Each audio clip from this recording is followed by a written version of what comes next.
Assalamualaikum warahmatullahi wabarakatuh. Waalaikumsalam warahmatullahi wabarakatuh. Alhamdulillah wassalatu wassalamu ala Rasulillah Sayyidina Muhammad ibni Abdillah wa ala alihi wa sahbihi wa man wala wala hawla wala quwata illa billah, amma ba'd.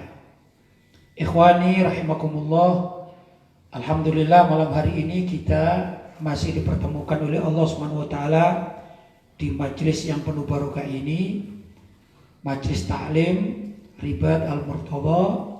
Mudah-mudahan majelis kita diberkahi oleh Allah Subhanahu wa taala. Mudah-mudahan majelis kita ini dijaga dan senantiasa dilindungi oleh Allah Subhanahu wa taala. Mudah-mudahan apa yang kita laksanakan pada malam hari ini dan juga malam-malam yang kemarin atau juga yang akan datang, semua dicatat oleh Allah SWT sebagai amal ibadah sunnah yang pahalanya dilipat gandakan. Allahumma amin. Ya ikhwan, malam hari ini seperti biasanya kita akan membaca salah satu dari artikel yang pernah saya tulis, yang saya beri judul Orang Baik Menjadi Pecinta Majelis Ilmu. Coba mic-nya supaya dikecilkan sedikit biar enggak, suaranya tidak kemana-mana ya. Ini tentu kita ingin menjadikan majelis ilmu kita ini, majelis ilmu kita ini, yaitu majelis yang sangat penuh berkah. Dan kita mudah-mudahan tetap dicatat oleh Allah SWT agar tetap sampai kapanpun tercatat sebagai peserta anggota majelis taklim dimanapun kita berada. Ya dah, majelis taklim yang isinya baik, mengajarkan qala Allah, qala Rasul, firman Allah dan sabda Rasul sallallahu alaihi wasallam, serta membahas di situ tentang masalah hukum halal dan haram, atau juga masalah akhlak, masalah ketauhidan, akidah. Itu namanya majelis ilmu yang benar-benar menjadikan tempat pertama orang-orang baik berkumpul. Yang kedua, para malaikat itu datang silih berganti ke majelis tersebut, dan para malaikat mendoakan kepada Allah SWT bagi peserta anggota majelis taklim agar mereka diampuni oleh Allah Subhanahu wa taala. Jadi sayang sekali kalau di salah satu majelis taklim itu dibuka, kemudian kita masih bisa hadir di tempat situ, kok kita malas misalnya ya. Padahal situ rahmat Allah turun, maghfirah Allah turun, ampunan Allah turun, lindungan Allah turun ya. Tapi kitanya nggak mau kan, itu kan sayang ya. Itu seperti Nabi SAW pernah bersabda ya, kullu ummati yadkhuluna jannah illa man aba, katanya. Semua umatku itu akan masuk surga kecuali yang enggan. Lu diajak masuk surga aja enggan. Ya dah, ini kan saya. Siapa tuh yang enggan? Katanya, orang yang maksiat kepada Allah itu enggan. Orang yang malas hadir pengajian juga enggan. Ya, nggak mau masuk surga. Kurang lebih begitu. Karena itu mari kita baca sebagaimana kemarin. Saya persilakan saudara Muhammad Ilmi ya, saya persilakan membacanya. Bismillahirrahmanirrahim. Alhamdulillahi rabbil alamin. Wassalatu wassalamu ala asyrafil anbiya'i wal mursalin, sayyidina wa maulana Muhammadin wa ala alihi wa sahbihi ajma'in, amma ba'd. Orang baik menjadi pecinta majelis ilmu, karya Kiai Haji Lutfi Basari. Majelis ilmu atau yang terkenal juga dengan istilah majelis taklim adalah sebuah tempat pencerdasan bagi umat Islam, karena di sana para guru umat itu akan menerangkan banyak hal terkait urusan kehidupan dunia dan akhirat. Ya, majelis taklim itu tempat mencerdaskan umat. Umat Islam kalau mau cerdas, ingin cerdas ya, hendaklah aktif di majelis-majelis taklim yang diasuh oleh para ulama-ulama.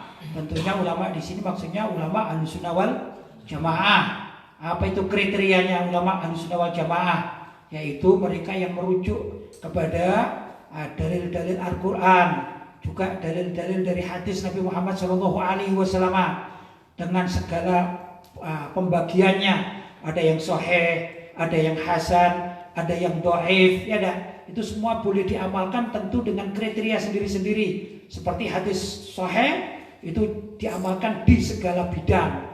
Hadis hasan pun demikian. Untuk masalah akhlak dan lain sebagainya itu mayoritas ulama itu sekarang menggunakan majelis hadis hasan, ya. Masuk juga hukum-hukum itu boleh. Sedangkan hadis dhaif ini adalah hadis yang boleh dipergunakan untuk fadhailul a'mal, yaitu semacam amal ibadah yang baik, sunnah-sunnah, seperti sunnah mengadakan majlis taklim. Walaupun misalnya ya menggunakan hadisnya dalilnya dengan hadis dhaif itu tidak apa-apa asalkan bukan hadis palsu. Jadi hadis menurut ulama Ahlussunnah wal Jamaah ini yang perlu diketahui, dan juga insya Allah narasumber dari kalangan para ulama Ahlussunnah wal Jamaah ini paham semacam itu ya. Kalau ada mengatakan ini hadisnya dhaif, itu tetap boleh diamalkan dalam kapasitas sebagai dalil fadhailul a'mal. Kalau hadis palsu wajib ditinggalkan. Ya dah. Hadis palsu itu bohong. Tapi kalau hadis dhaif tidak bohong ya.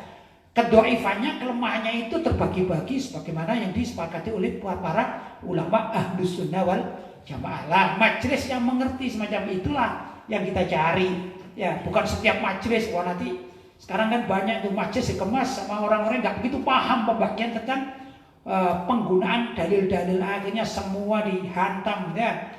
Gak cocok sedikit langsung dikatakan hadisnya palsu. Nah, ini namanya sebarangan ini ya. Tidak hati-hati. Padahal para ulama zaman dahulu kala sudah membagi. Seperti contoh dalam kitab yang dikarang oleh Ibnu Salah, ini luar biasa tentang pembagian hadis. Nah, itulah majelis yang baik. Kemudian di antara majelis-majelis itu juga adalah majelis yang sudah dikemas untuk merujuk kepada pendapat para ulama salaf Ahlussunnah wal Jamaah. Yang mana para ulama salaf Ahlussunnah wal Jamaah itu merujuk pada Al-Quran dan hadis. Mereka menerjemahkan sedemikian rupa sehingga memudahkan kita orang-orang sekarang untuk tahu agama ya.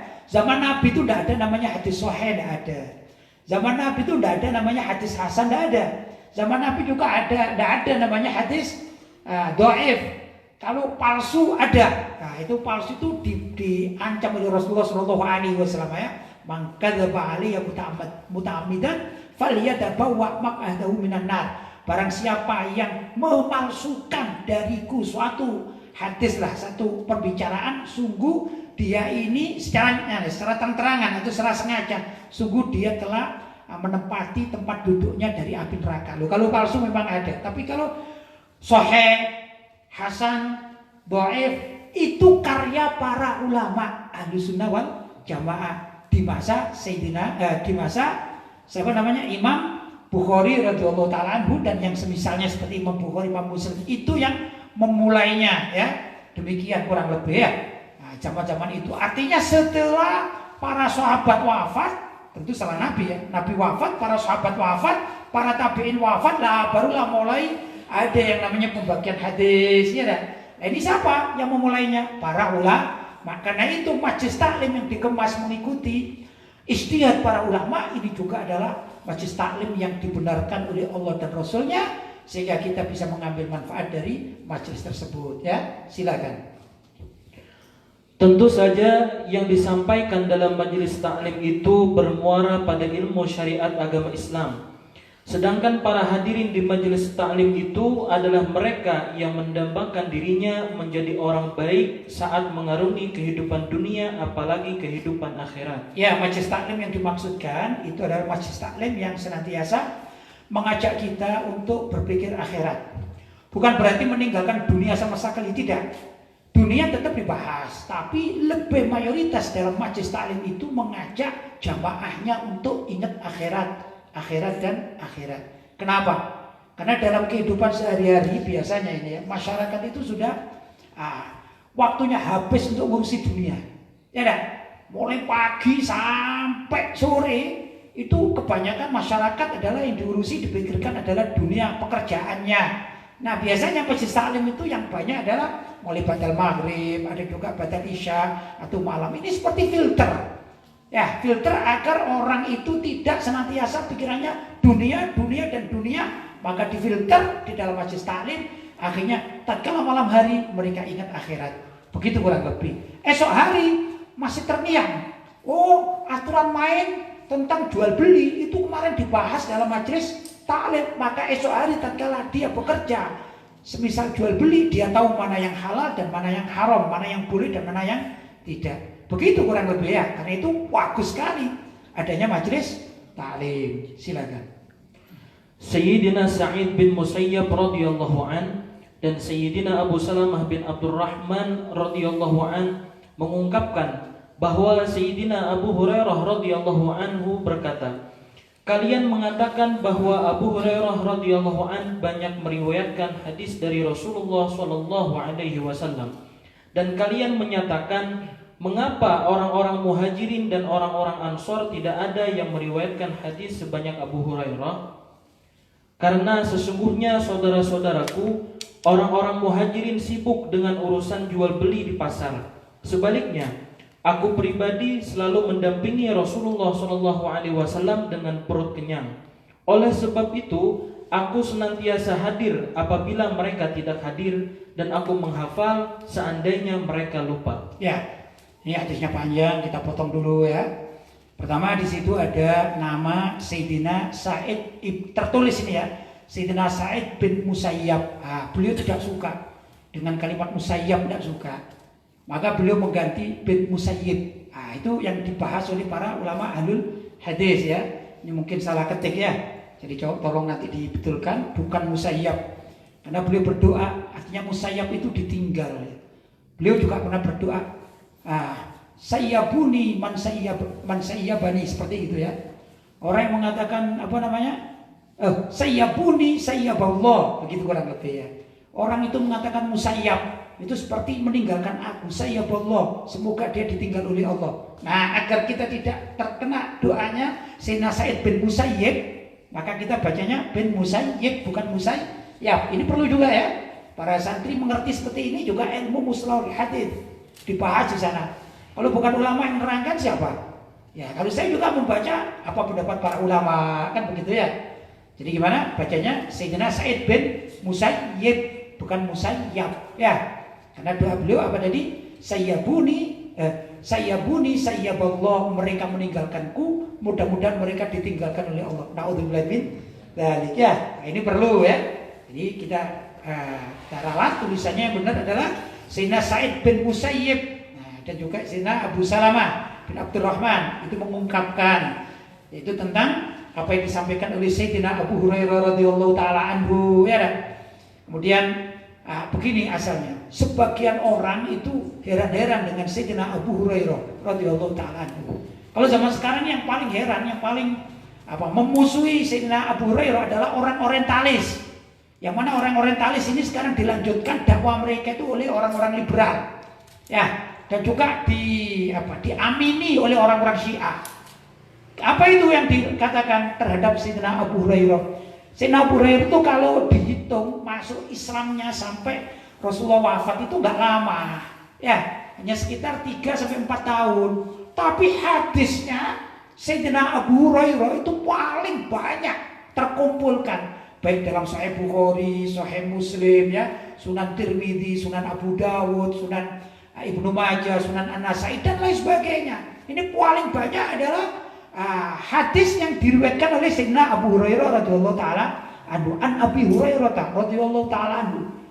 Begitu kurang lebih. Maka orang-orang yang tidak suka Islam itu mencermati, gimana ini? Itu Sayyidina Abu Hurairah kenapa meriwayatkan hadis paling banyak? Padahal, gitu ya, Sayyidina Abu Bakar, Sayyidina Ali, ini kan orang-orang yang pertama masuk Islam kan, dan itu mereka lama. Kok jarang sekali disebutkan an Abi Bakrin As-Siddiq, an Aliyan, walaupun ada tapi jarang. Tidak seperti kalimat an Abi Hurairah radhiyallahu ta'ala anhu. Katanya begini, ya maklumlah karena orang-orang Madinah saat itu, orang-orang muhajirin di akhir hayat Nabi SAW ya, mereka itu kalau habis mengaji pada Nabi, ya setelah masuk Islam tentunya ya, orang-orang muhajirin dan ansor, mereka bekerja Tidak, mereka bekerja, hidup normal bersama dengan keluarganya. Sedangkan aku, katanya, aku itu masuk pesantrennya Nabi, tiap hari ikut majelis taklimnya Nabi. Apa pesantrennya? Namanya pesantren Ahlus Suffah. Hidup di beranda masjid. Jadi tiap hari Nabi bersabda, aku dengarkan. Ya, jadi jangan heran kalau walaupun aku cuma 3 tahun, 4 tahun, tapi dengan sungguh-sungguh dan aku hafalkan, maka paling banyak hafalannya adalah aku di antara sekian banyak para sahabat. Jelas ya? Itu keheranan sama para sahabat tentang hadis yang diriwayatkan oleh Sayyidina Abu Hurairah radhiyallahu ta'ala. Kata beliau, aku tidak pernah memasukkan, tidak pernah, naudzubillah min dzalik, aku ngerti hukum. Kurang lebih begitu ya. Silakan.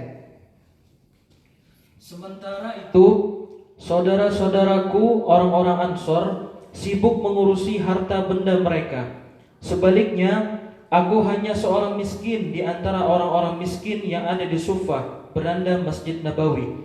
Dan aku masih ingat ketika mereka sudah lupa. Ya, kalau para kaum muhajirin, karena mereka itu dulunya pindah, kan gitu ya, maka mereka memerlukan uang kan untuk hidup kan, ya hidup normal, mereka bekerja, gitu. Sedangkan kaum Ansor yang memang asli penduduk Madinah, mereka punya harta, sudah menjadi tuan tanah, menjadi tuannya kebun-kebun, mereka sibuk dengan itu, ngurusi perkebunan, kan gitu ya, perniagaan, atau juga mereka memiliki mawashi, binatang ternak, itu yang diurusi. Lah aku ini tidak begitu, aku ini orang miskin, mau ngurusi apa? Wong aku miskin, maka aku lebih senang ngurusi beranda Masjid Nabi. Lah itu Nabi membuat suatu halakoh atau majelis taklim, ya, yaitu dengan orang-orang Ahlus Suffah, hanya beberapa orang saja, antara belasan orang, tidak banyak. Lah itulah yang Nabi senantiasa memberikan pelajaran pada mereka. Aku termasuk di antara mereka ini. Jadi konsentrasi di bidang pesantrennya siapa? Nabi Muhammad SAW. Namanya apa? Ahlus Suffah. Jelas ya? Itu logika dalil dari Sayyidina Abu Hurairah radhiyallahu ta'ala anhu. Silakan. Dalam riwayat lain, Sayyidina Abu Hurairah radhiyallahu an menuturkan, sungguh kalian mengemukakan bahwa Abu Hurairah radhiyallahu an banyak meriwayatkan hadis dari Rasulullah sallallahu alaihi wasallam. Saya tidak mungkin membuat-buat hadis palsu karena Allah memberikan ancaman kepada orang-orang yang membuat hadis palsu. Sungguh saya ini seorang miskin yang selalu mengikuti Rasulullah sallallahu alaihi wasallam dengan perut kenyang. Ya maklum ya tadi ya. Lanjut. Sementara itu kaum muhajirin disibukkan dengan urusan jual beli di pasar. Kaum Ansor sibuk mengurusi harta benda mereka. Saya selalu hadir di dekat Rasulullah sallallahu alaihi wasallam. Suatu hari beliau bersabda, barang siapa yang mengembangkan kain sorbannya hingga selesai ucapanku, lantas ia melipatnya, maka ia tidak akan lupa sedikit pun yang didengarnya dariku. Lalu mantel yang selalu saya pakai, saya bentangkan setiap Rasulullah SAW menyampaikan petuahnya. Lanjut sedikit. Demi Allah yang mengutus beliau membawa kebenaran, saya tidak pernah lupa sedikit pun apa yang saya dengar dari beliau SAW. Hadis riwayat Al-Bukhari. Ya. Jadi dengan beberapa pertanyaan yang ditujukan kepada Sayyidina Abu Hurairah radhiyallahu ta'ala anhu atas banyaknya riwayat yang beliau sampaikan, yang beliau hafalkan, itu beliau bercerita. Pertama, tatkala beliau melihat orang-orang muhajirin bekerja, orang-orang Ansor aktif dengan kegiatan masing-masing, sedangkan beliau ini walaupun hanya sebentar ya, hanya 3-4 tahun saja menyertai Nabi pertama, ya. Itu beliau tuh konsentrasi untuk mendengarkan apa yang diucapkan oleh Nabi Muhammad SAW. Yang kedua, suatu saat Nabi Muhammad itu bersabda begini, barang siapa yang membentangkan sorbannya, saya katakan sorban ini, rida sorban ini ya, saya kabarkan gini ya, kemudian dibentangkan, maksudnya dibentangkan ya. Kemudian aku berdoa di atas rida tersebut atau kainnya itu, misalnya Allahumma begitu ya. Ini dalam riwayat yang lain ya. Kemudian orang tersebut pemilik rida ini melipatnya, sudah. Kemudian mendekapkannya di dadanya, sudah. maka dia tidak akan lupa sama sekali apa yang pernah didengarkan dariku, kata Nabi Muhammad Shallallahu Alaihi Wasallam. Dari sekian banyak yang hadir itu tidak siap, tapi yang siap Sayyidina Abu Hurairah radhiyallahu taala anhu. Lantas beliau mantel, ya anggap saja ridak lah atau sorban ya, yang biasa beliau pakai itu dibentangkan. Kemudian Rasulullah mendoakan di atas rida atau sorban tersebut, Allahumma, maksudnya sudah. Kemudian oleh Sayyidina Abu Hurairah dilipat dan didekapkan di dadanya. Ini dalam satu riwayat begitu ya. Maka sejak itu, kata Sayyidina Abu Hurairah, aku tidak pernah lupa satu huruf pun yang keluar dari lisan Nabi Muhammad SAW. Perhatikan ya Pak ini ya. Seseorang yang didoakan oleh Nabi. Ini kan Nabi itu kan seorang Nabi yang punya mukjizat atau memiliki mukjizat.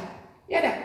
Maka ya apa ya, bagi orang yang beriman, kalau sekedar Nabi mendoakan kemudian doanya diterima oleh Allah, kemudian dilekatkan pada Sayyidina Abu Hurairah, itu bagi saya pribadi ini mukjizat yang bukan terlalu istimewa dibandingkan mukjizat Nabi yang Isra dan Mi'raj.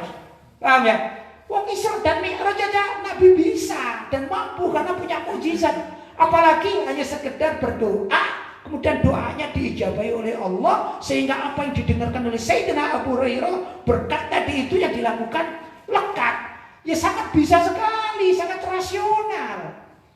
Kalau orang mengingkari doa Nabi untuk Sayyidina Abu Hurairah, ya kan, mengingkari semacam demikian ini, itu kan bahaya. Bahaya apa? Karena tidak percaya dengan mukjizat Nabi.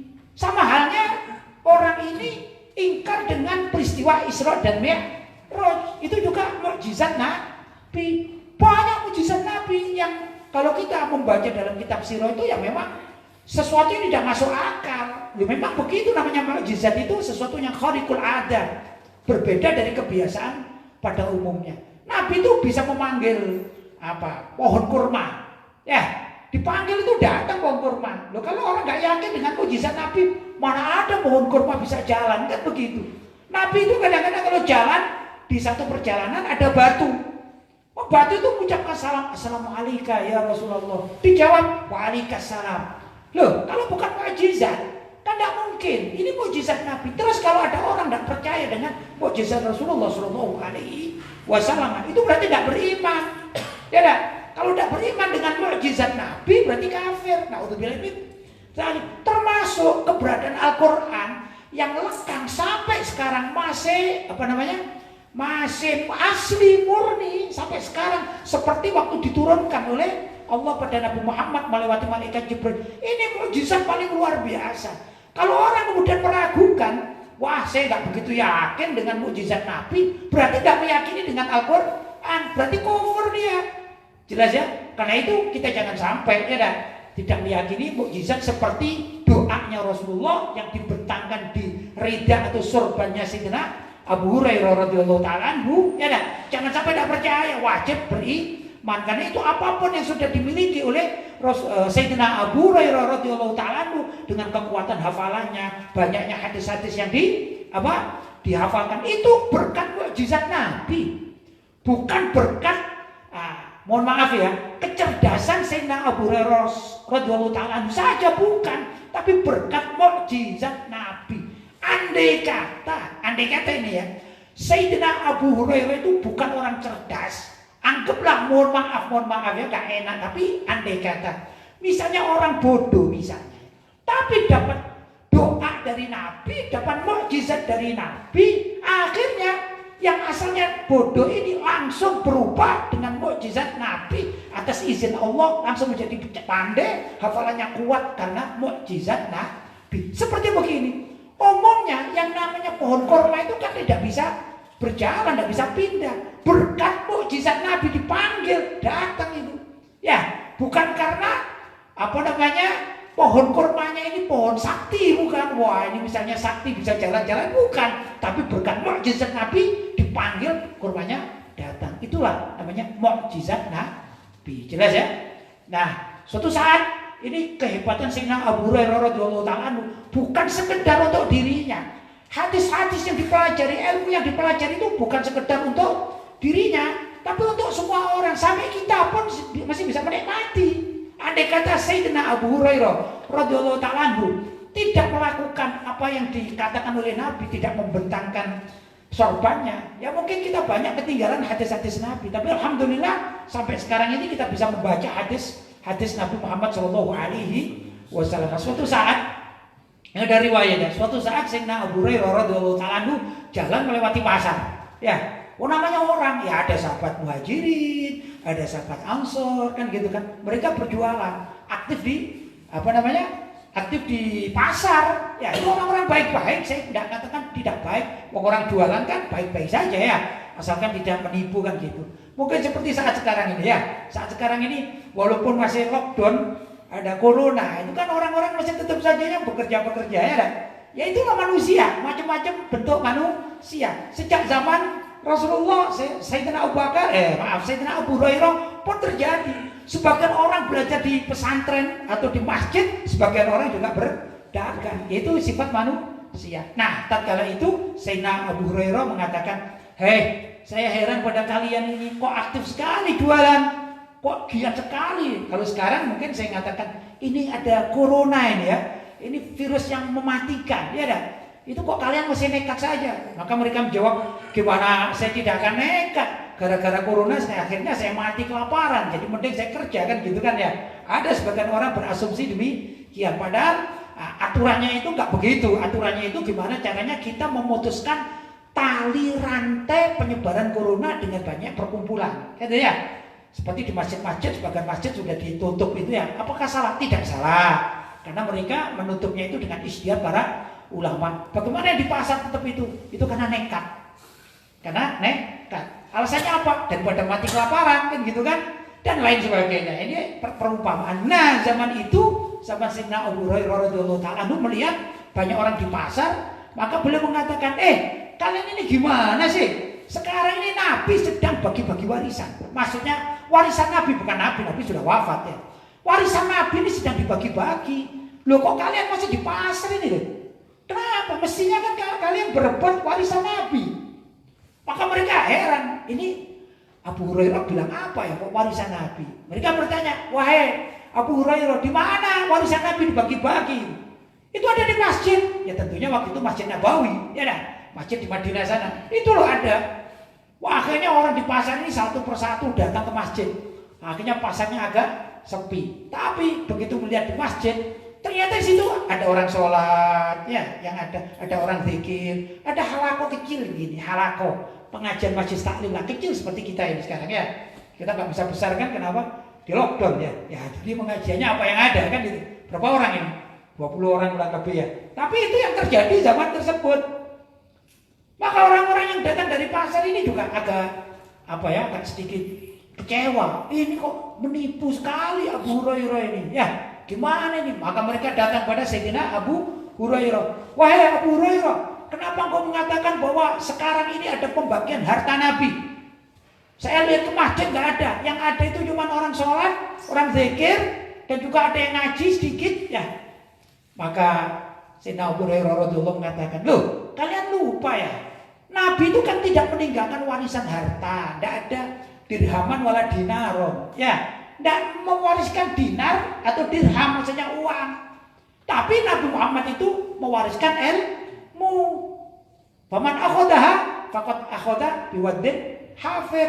Kalau ada orang mengambil ilmu dari Nabi, semakin banyak, sungguh dia telah mengambil warisan dari Nabi yang terbanyak. Kalau mengambil ilmu yang banyak. Kalau asal-asalan ya mengambil warisan asal-asalan. Nah, ini perhatian Sayyidina Abu Hurairah radhiyallahu ta'ala luar biasa terhadap pendidikan termasuk majelis taklim ya. Karena itu mudah-mudahan kita yang hadir walaupun sedikit ya, jumlahnya saat ini ya karena lockdown ya. Lockdown kok corona ya dah. Tapi kita bisa mengambil manfaat yang banyak dari hadis-hadis Nabi, dari ilmu baik lewat Al-Qur'an maupun hadis serta pemahaman para ulama salaf. Silakan. Doa yang dilantunkan di tempat majelis taklim itu termasuk doa yang mudah diijabahi oleh Allah Subhanahu wa taala. Karena di tempat itu pula berdatangan para malaikat yang menyaksikan berlangsungnya kegiatan majelis taklim. di samping banyaknya orang soleh yang bergabung di dalamnya. Ya, alhamdulillah. Ya, kita senantiasa berdoa di majelis ini ya, kepada siapa saja yang baik kita doakan, kan begitu ya. Yang belum baik kita doakan mudah-mudahan baik, yang masih tersesat mudah-mudahan ke jalan yang lurus ya. Juga kepada orang-orang yang telah meninggalkan kita, orang-orang tua kita doakan mudah-mudahan mereka yang sudah dipanggil oleh Allah diberi keluasan hidup di alam kubur, kan begitu. Kita senantiasa baca surat Al-Fatihah gitu ya sebelumnya, dan juga di dalam masjid-masjid yang lain. Nah ini apa? Itu kalau kita doa di dalam majelis itu cenderung untuk diterima oleh Allah SWT. Kenapa? Karena para malaikat datang. Para malaikat itu datang ke tempat semacam ini. Nah mereka kalau sudah datang, kita berdoa, ya Allah, misalnya berkailah kami, lindungilah kami. Para malaikat mengatakan amin, kabulkan ya Allah. Nah kalau malaikat yang mengatakan kabulkan ya Allah, pasti dikabulkan oleh Allah SWT. Kalau kita sendirian yang berdoa, kita ini siapa ya kan? Kita ini khusyuk, ya ada yang khusyuk, banyak yang tidak khusyuk ya. Kadang-kadang kita berdoa tapi nggak paham apa yang kita bacakan, doa apa itu, yang penting ikut aja kan gitu kan ya. Walaupun itu masih bagus karena diaminkan oleh para malaikat. Bahkan kadang-kadang kita ini di luar majelis kita banyak maksiat, mulai maksiat hati, maksiat lisan, maksiat tulisan ya. Sekarang kan jempol orang ini kan bisa pakai maksiat, pakai apa itu? Bisa mencaci maki orang pakai jempol lewat apa? Medsos, ya dah. Macam-macam maksiat mata, maksiat telinga, semuanya ada maksiatnya.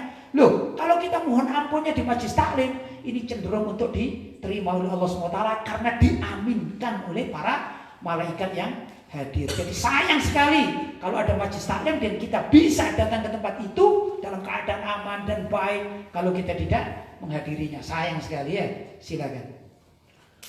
Tentu saja yang dimaksud majelis taklim di sini adalah yang benar-benar dibimbing oleh seorang guru yang mendalami ilmu syariat agama Islam, serta guru yang bersifat takut kepada Allah dan tidak mencampurkan kemaksiatan dalam majelisnya itu. Ya tentu maksudnya ya majelis taklim yang dibimbing oleh seorang ulama, kiai, ustadz, ya habaib juga ya, dan macam-macam ya. Masyayikh, itu maksudnya begitu. Tapi yang benar-benar beliau ini memiliki harisma di dalam keilmuan, mendalami ilmu ya. Kemudian majelisnya itu tidak dipakai yang aneh-aneh. Tapi kadang-kadang kan ada majelis dipakai kampanye, misalnya kampanye yang nggak bener ya, atau pakai jualan, karena jualan yang nggak bener juga. Naudzubillah min dzalik, macam-macam ya. Tapi yang di sini yang dimaksudkan ada majelis yang murni. Kalau majelis untuk bikin majelis taklim, tapi majelisnya itu untuk riba yang diharamkan, ya jelas malaikatnya lari dari situ, ya dah. Atau di situ misalnya bikin majelis taklim, tapi didahului oleh konser dangdut misalnya, dan dangdut koplo atau dangdut apa itu, ini jelas nggak ada artinya di hadapan Allah SWT. Justru Allah murka. Ibarat apa? Mencampur adukkan yang baik dengan yang buruk. Saya contohkan ya, majelis taklim ini ibarat misalnya kalau minum gitu, sebut aja minum teh. Ada air panasnya, dikasih teh, dikasih gula, diaduk. Kalau diminum kan enak, gitu ya. Nah, itu majelis taklim, nyaman kalau diminumnya. Tapi kalau dicampur aduk dengan kemaksiatan di majelis itu, ibarat sudah ada teh, kemudian dicampur air comberan. Ya, kira-kira teh yang semula itu menarik hati, kita melihatnya kok ada air comberan ini ya. Gimana? Kira-kira enak enggak minumnya? Enggak enak. Ya, bikin kita mau muntah aja karena melihat air comberan. Seperti itu juga majelis taklim. Majelis taklim ini sudah bagus, maka jangan dicampuri yang maksiat-maksiat. Ya, jangan. Biar apa? Biar malaikat itu datang betul-betul, kemudian kalau kita berdoa, yang seharian penuh kita sudah mengurusi dunia, begitu di dalam majelis taklim, hendaklah kita ini bertobat kepada Allah, mendekatkan diri pada Allah. Mudah-mudahan apa yang kita lakukan di luar majelis taklim ini, yang kesalahan-kesalahan itu semua diampuni oleh Allah SWT berkat apa? Nah, doa dari kiainya, dari habibnya, dari syekhnya, ya atau pemangku majelis itu, atau doa bersamanya. Kan ada kan doa bersama, memohon ampun kepada Allah, itu diterima oleh Allah berkat diamini oleh para malaikat yang hadir. Jelas ya? Karena itu seorang pemimpin majelis taklim harus bisa untuk menjaga majelis taklimnya jangan sampai kecampuran amalia-amalia yang dimurkai oleh Allah Subhanahu wa taala. Sekarang ini kan musimnya naudzubillah min dzalik. Kadang ada ini berselisih dengan syariat. Contoh yang barusan terjadi ini ya. Ada orang bikin majelis tapi mendoakan orang kafir. Baca Yasin untuk orang kafir. Itu kan jelas menyalahi syariat. Wah, ini dimurkai oleh Allah dan dibenci oleh para malaikat. Ya dah, ini jelas majelisnya ada majelis yang rusak. Itu tidak boleh diikuti. Naudzubillah min dzalik. Jelas ya? Nah ya ikhwan, mudah-mudahan apa yang saya sampaikan ini ada manfaatnya, mudah-mudahan berbarokah bagi kita semua, bagi ilmu kita dan diri kita. Mudah-mudahan kita tetap dibimbing oleh Allah SWT untuk menempuh jalan yang lurus, dan juga kita mendapatkan berkah dari syafaat Nabi Muhammad SAW sehingga kita selamat kelak di akhirat dan bisa masuk pada surganya Allah, berjumpa dengan beliau Nabi Muhammad SAW. Kita doakan juga mudah-mudahan kita, seluruh keluarga kita, handetolan kita, sahabat-sahabat kita ya, baik yang sudah meninggal dunia maupun yang sekarang ada di rumah kita masing-masing ya, senantiasa yang mereka mensupport ya, atau memberikan motivasi kepada kita untuk terus menjalankan majelis taklim. Mudah-mudahan semuanya diampuni oleh Allah SWT dan dijadikan doa ini diterima oleh Allah SWT untuk kebaikan kita bersama. Jelas ya? Mudah-mudahan apa yang saya sampaikan ada manfaatnya. Hadza ma aqulu lakum wal 'afu minkum. Wassalamualaikum warahmatullahi wabarakatuh. Waalaikumsalam warahmatullahi wabarakatuh.